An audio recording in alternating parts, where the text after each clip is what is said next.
നമസ്കാരം. ഒരു നാടൻ ചൊല്ല് കൂട്ടിക്കൊടുപ്പുകാർ എന്ന് കേട്ടിട്ടുണ്ട്.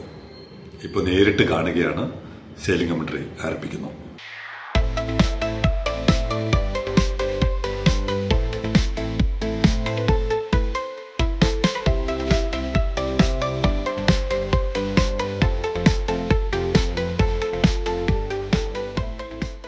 പട്ടാപ്പകൽ ഒരു ഭരണകൂടം എങ്ങനെയാണ് സ്വന്തം ജനതയെ പറ്റിക്കുന്നത് എന്നുള്ളതിന്റെ തെളിവ് ശ്രീ വിപിൻ ബാംഗ്ലൂരിൽ നിന്ന് നേരത്തെ പറഞ്ഞിട്ടുണ്ടല്ലോ. വിപിൻ കൂടുതൽ കണ്ടെയ്നറുകൾ അയക്കാറുണ്ട് ഒരു ഫോട്ടോ എടുക്കുമ്പോൾ. ഓരോന്നായിട്ട് നോക്കുമ്പോഴാണ് എന്തുകൊണ്ടാണ് ഗേറ്റ് തുറക്കാത്തത്, എന്തുകൊണ്ടാണ് റോഡ് കണക്ട് ചെയ്യാത്തത്. ഈ റോഡ് കണക്ട് ചെയ്യുന്നതിനെ കുറിച്ച് പല ആളുകളും വിചാരിച്ചിരിക്കുന്നത് റോഡ് കണക്ഷനായി, ഓപ്പണായി എന്നാണ്. People are still thinking as if it is ready, as they said, inauguration is done.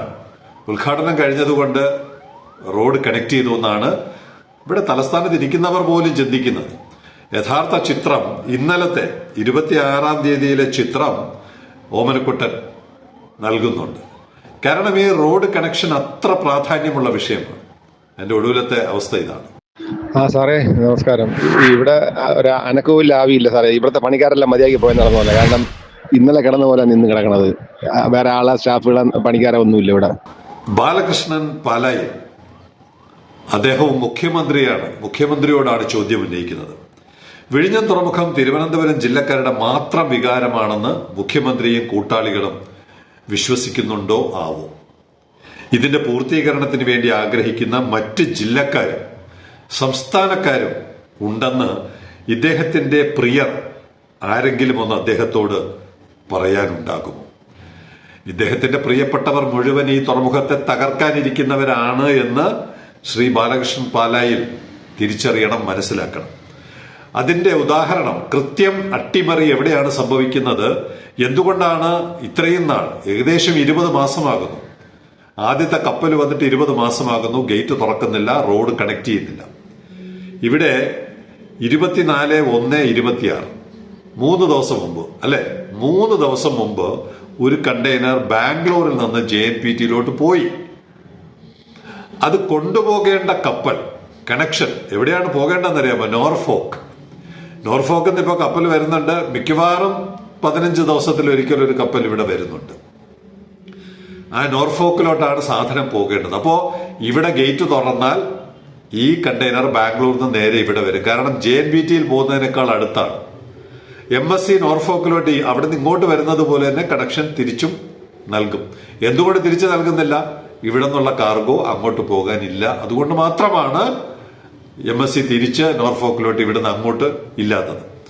എന്തായാലും 28 ദിവസമാണ് നോർഫോക്ക് TRV ഇങ്ങോട്ട് വരുന്നത്. 28 ദിവസമാണ്. ഇത് 49 ദിവസം വൈകുന്നതല്ല വിഷയം. ഈ 24-ന് JNPT പോയ കണ്ടെയ്നർ കാത്ത് ഞെട്ടിക്കുന്ന വാർത്തയാണ്. നമ്മുടെ ഇദ്ദേഹം പറയുന്നുണ്ടല്ലോ, ഇന്ദ്രൻസ് അശനെ ഇത് ഞെട്ടിക്കുന്ന വാർത്തയാണെന്ന് പറയുന്നത് പോലെ അക്ഷരാർത്ഥത്തിൽ സെയിലിംഗ് കമന്ററി ഞെട്ടിക്കഴിഞ്ഞു. ഇനി പ്രേക്ഷകരും കൂടെ ഞെട്ടുക. ഇത് ഫെബ്രുവരി 7-2 JNPT നിന്ന് കണ്ടെയ്നർ കയറാനുള്ളത്. അപ്പൊ എത്ര ദിവസമാണ്? 24/1/7-2 ഏകദേശം 15-16 ദിവസം. അതുമല്ല ഞെട്ടാനുള്ള വിഷയം.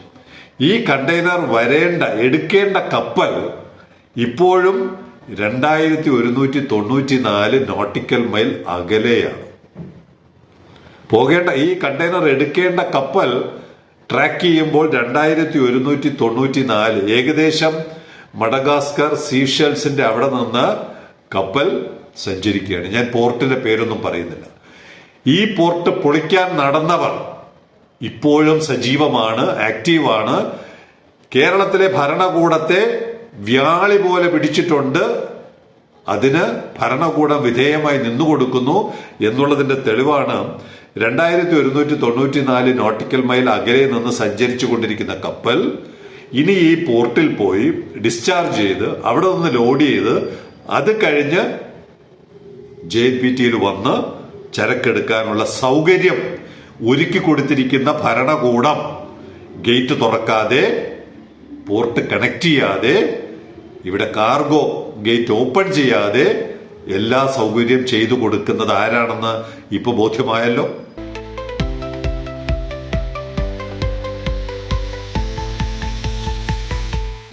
ഈ തട്ടിപ്പും കൂട്ടിക്കൊടുപ്പും മെയ് മാസത്തിൽ തീർച്ചയായും ചോദ്യം ചെയ്തിരിക്കും എന്നുള്ളതിന്റെ പ്രതികരണം ട്രാവൻകൂർ എക്സ്പ്രസ് സെയിലിംഗ് കമന്ററി മാത്രമല്ല ഇത് പറയുന്നതും വിമർശിക്കുന്നതും തൊണ്ടി സഹിതം പിടികൂടുന്നതും ഈ നാട്ടിലുള്ള സകല ആളുകൾക്കും ഇപ്പോൾ പാട്ടാണ്.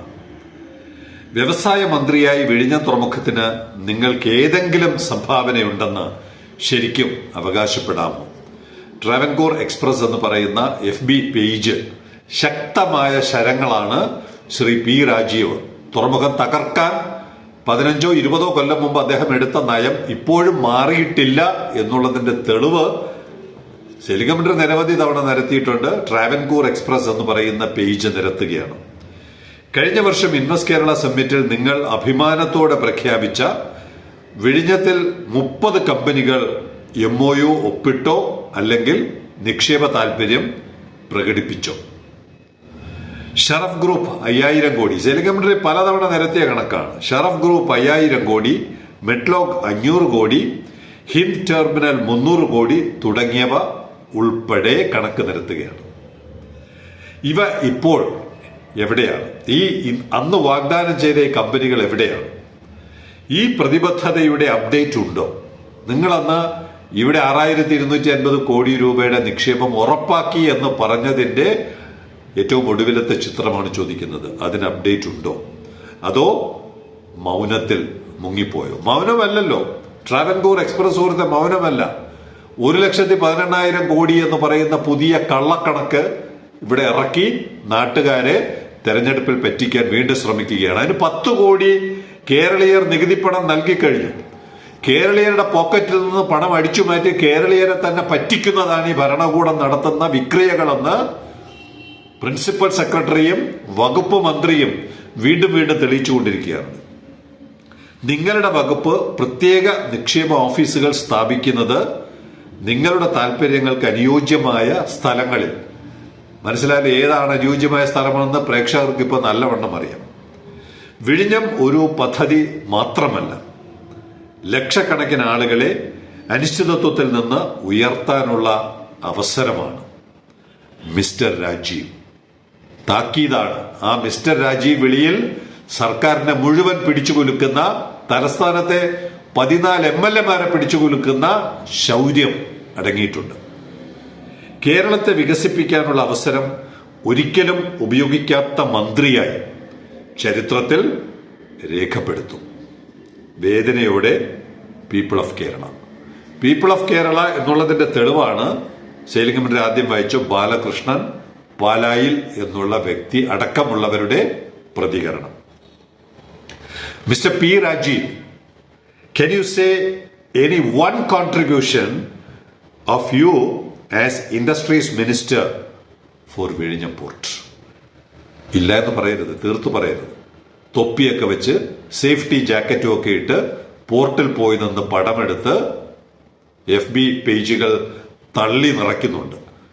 അതല്ലാതെ കാശിന്റെ പ്രയോജനം ഈ അട്ടിമറി വീരനിൽ നിന്ന് ഇനി മെയ് മാസം വരെ നമ്മൾ പ്രതീക്ഷിക്കേണ്ടതില്ല.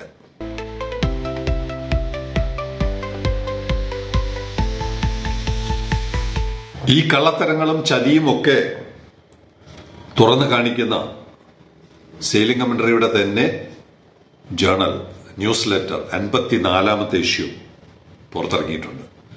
ആവശ്യക്കാർ സബ്സ്ക്രൈബ് ചെയ്യണമെന്ന് ആഗ്രഹമുള്ളവർ ഒരു മെസ്സേജ് അയയ്ക്കുക.